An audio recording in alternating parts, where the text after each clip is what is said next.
Bonjour à tous, nous voici dans l'exercice numéro 4. Alors avant de le commencer, je vais faire comme à mon habitude, je vais faire une petite synthèse. Alors, je vais dessiner les 4 cas qu'on a vus jusqu'à présent.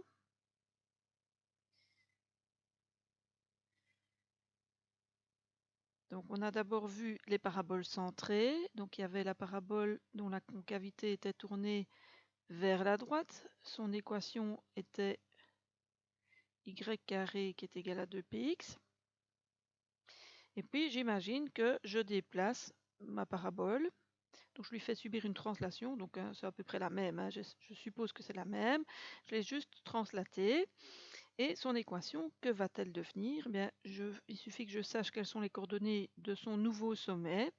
Et ma nouvelle parabole va avoir comme équation y moins ys, donc ys c'est l'ordonnée du point S, au carré qui est égal à 2p fois x moins xs. Donc je retire à l'abscisse et à l'ordonnée dans l'équation initiale les coordonnées du nouveau sommet. Et ça marche pour les 4 cas. Donc si je recommence ici avec une parabole dont la concavité est tournée vers la gauche, donc ça vous fait une petite révision chaque fois, hein. Son équation c'est y carré qui est égal à moins 2px. Si j'imagine une parabole décentrée, donc je l'ai déplacée, peu importe où je la mets, donc par exemple ici, hein, donc je suppose que c'est la même que celle-ci, mais que j'ai déplacée avec un nouveau sommet S, et bien ma nouvelle parabole va avoir comme équation y moins ys qui est égal à moins 2px moins xs, où je retire au x et au y les coordonnées du nouveau sommet. Troisième et quatrième cas, c'est pareil, hein, donc on a la parabole avec la concavité tournée vers le haut, et puis la même parabole mais qui a été déplacée avec un nouveau sommet S. Ma parabole initiale, bon, c'est la même que celle-là où j'ai permuté le rôle de x et de y, donc son équation c'est x carré qui est égal à 2py. Et ma parabole translatée, elle a comme équation x moins xs au carré qui est égal à 2p fois y moins ys. Et enfin le dernier cas, ça vous aurez vraiment toute la synthèse. Je déplace ma parabole, c'est juste une translation, hein. Je ne fais pas de rotation, je fais juste des translations ici. Ma parabole de départ, elle a comme équation, donc c'est la même chose que celle qui est au-dessus, sauf que j'ai permuté x et y, donc j'ai x carré qui est égal à moins 2py. Et sa translatée aura comme équation x moins xs au carré qui est égal à moins 2p y moins ys. Bon, avec ça, on va pouvoir faire les exercices de la série 4 et de la série 5. Donc ici, quand je regarde, j'ai y carré qui est égal à 4 fois x moins 3. Donc c'est bien un des deux cas ici au-dessus, hein. Alors je n'ai rien retiré au y. Si je n'ai rien retiré au y, ben, c'est que l'ordonnée de mon nouveau sommet est toujours nulle. Par contre, au x, j'ai retiré 3. Donc ça veut dire que mon nouveau sommet, il a comme coordonnée 3, 0. J'ai retiré x au 3, j'ai retiré 3 au x, pardon, et j'ai rien retiré au y, donc c'est pour ça que ça reste 0. Alors, quelles vont être les coordonnées du foyer? Bien, si j'ai ma parabole qui a son sommet en 0, 0, le foyer il a comme coordonnée p demi 0, hein, dans le cas où la concavité, enfin la parabole a sa concavité tournée vers la droite, ce qui est le cas ici, hein. Donc ici, on voit que 4, c'est 2p. Donc p, c'est 2. Et donc, normalement, si ma parabole était centrée à l'origine, enfin si son sommet était centré à l'origine, le foyer F aurait comme coordonnée P demi 0, c'est-à-dire 1, 0. Mais comme on a tout translaté d'un vecteur de composante 3, 0, ben, il suffit que j'ajoute ces coordonnées-là pour obtenir les coordonnées du nouveau foyer. Donc le foyer, il va avoir quoi comme coordonnées? Ben, je prends les coordonnées du foyer si je n'avais pas translaté la parabole et je lui ajoute les coordonnées du nouveau sommet xs, ys. Donc dans ce cas-ci, ça me donne 1, 0 plus 3, 0, ce qui me donne 4, 0. Voilà, donc j'ai le sommet et le foyer. Alors, je regarde la parabole suivante. Ici, c'est l'abscisse qui est mise au carré. Donc, je suis dans le cas d'une parabole dont l'axe de symétrie est un axe parallèle à l'axe des ordonnées, en tout cas. Alors, elle a sa concavité tournée vers le bas, parce que ça, je le vois avec le coefficient du y ici. Hein. Donc, j'ai 2p qui vaut 12. Donc P vaut 6, et je vois que c'est une parabole qui a été translatée, puisque je dois retirer au x quelque chose, je retire moins 1. Hein. Donc quand j'ai x plus 1, c'est la même chose que x moins 1. Donc c'est comme si je retirais moins 1. Donc le sommet, j'ai rien retiré au y non plus ici. Donc le sommet, qu'est-ce qu'il va avoir comme coordonnées? Bien, moins 1, 0. Au x, j'ai retiré moins 1, et au y, j'ai rien retiré. Pour trouver le foyer, donc d'abord il faut que je regarde à quel cas ça correspond. Donc on est bien dans le cas où on a un carré sur le x, donc on est dans le cas en bas, et je vois que le terme de droite est négatif, donc je suis dans ce cas de figure-ci, donc avec une parabole dont la concavité est tournée vers le bas. Dans ce cas-là, si elle était centrée à l'origine, si le sommet était centré à l'origine, les coordonnées du foyer seraient 0 moins p demi. Mais ici, ça va être 0 moins p demi, plus les coordonnées du sommet. Donc ça va être 0, alors j'ai 2p qui vaut 12, donc p vaut 6, donc moins p demi, c'est moins 3, auquel je dois ajouter moins 1, 0. Donc les coordonnées de mon sommet sont moins 1, moins 3. Voilà.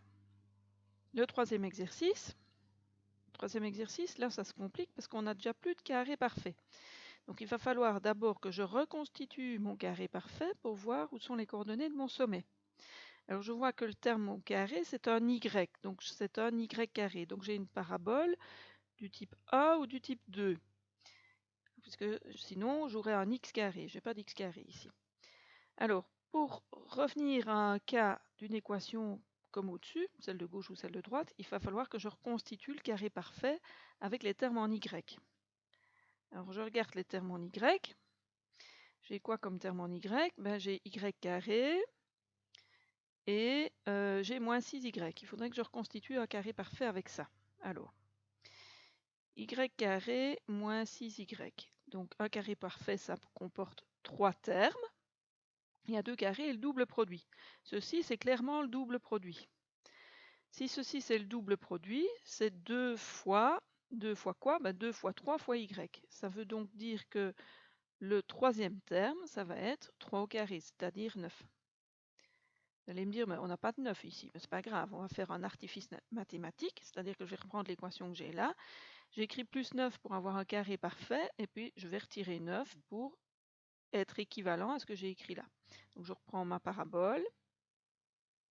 J'ai y carré plus 6x moins 6y moins 3. Je prends les termes en y pour essayer de reconstituer un carré parfait. Bon, j'avais pas le plus 9, donc j'écris plus 9 moins 9. Et puis évidemment, je vais rajouter les termes qui restent. Donc j'ai plus 6x moins 3. Donc je fais clairement un artifice mathématique pour essayer de reconstituer le carré parfait pour voir où se trouve le sommet. Donc ça, je peux écrire que ma parabole, elle a donc comme équation, mon carré parfait, je vais le réécrire correctement, c'est y moins 3, le tout au carré, hein, donc c'est mon carré parfait. Et puis, je vais mettre tous les termes dans l'autre membre pour pouvoir voir les coordonnées de mon sommet. Cela me donne donc à droite moins 6x. Et puis j'ai moins 9 moins 3, ça me donne 12. Donc je rajoute le 12 de l'autre côté, donc j'ai plus 12.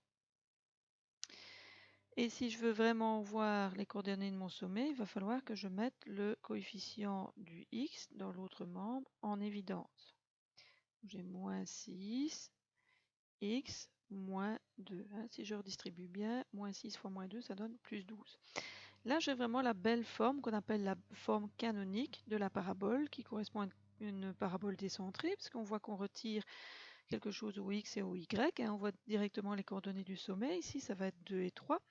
Et dans quel sens est ma parabole? Pour ça, il faut que je retourne vers les cas qu'on a dessinés au-dessus. Donc c'est le y qui est au carré. Le coefficient du x est négatif, donc j'ai une parabole dont la concavité est tournée vers la gauche. J'ai une parabole qui est comme ceci. Donc le sommet, je viens de le dire, ses coordonnées c'est 2, 3, c'est ce que je retire au x et au y. Et pour trouver les coordonnées du foyer, bien, si ma parabole avait son sommet en 0, 0, les coordonnées du foyer, ce serait moins p demi,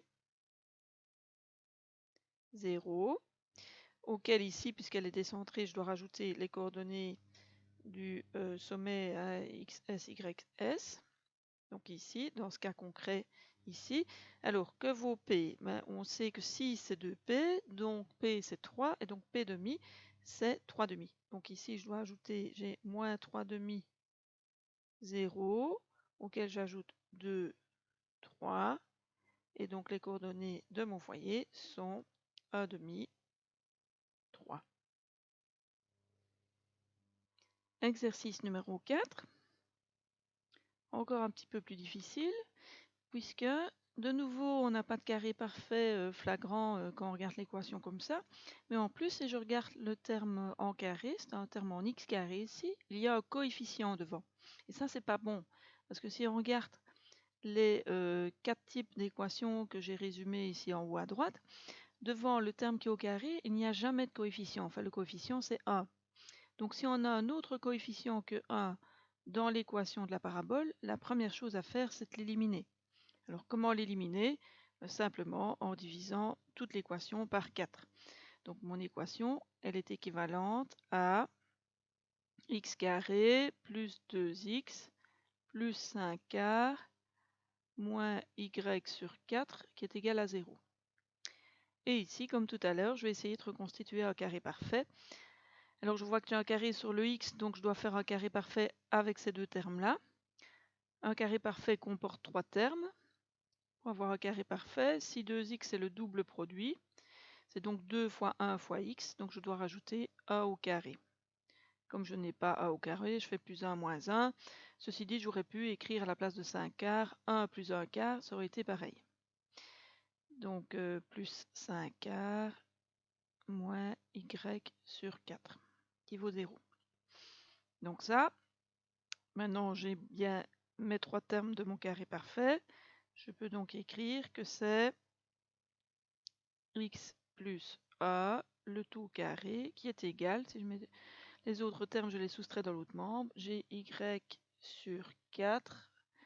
Alors ici, moins 1 plus 5 quarts, ça me fait donc 1 quart, et si je le soustrais de l'autre côté, j'ai moins 1 quart. Je vais mettre le coefficient du y en évidence pour pouvoir voir les coordonnées de mon sommet. Donc si je mets 1 quart en évidence, j'ai y moins 1. Donc, mon sommet, je vois directement qu'il a comme coordonnées moins 1, 1. Donc je retire au x, je retire moins 1, hein, et au y, je retire 1. Si je veux trouver les coordonnées de mon foyer, il faut que j'imagine d'abord dans quel sens se trouve ma parabole. Bon, c'est le x qui est au carré, donc j'ai une parabole qui est soit tournée vers le haut, soit tournée vers le bas. Quand je vois le coefficient du y, ici, je vois qu'il est positif, donc j'ai une parabole qui est tournée vers le haut. Bon, donc mon foyer, normalement, il devrait avoir comme coordonnées 0 p demi, hein, il devrait être au-dessus du sommet, 0 p demi, auquel je dois rajouter les coordonnées du sommet, hein, xs, ys. Donc ici, ça va me faire combien? Mais combien vaut p demi? J'ai 1 quart qui vaut 2p, donc p c'est 1 huitième, et p demi c'est 1 16e. 0, donc 0, 1 16e. Auquel je dois ajouter les coordonnées moins 1, 1. J'obtiens donc les coordonnées du foyer qui sont moins 1, 17 16e. Voilà les coordonnées de mon foyer. Et voilà, l'exercice 4 est terminé.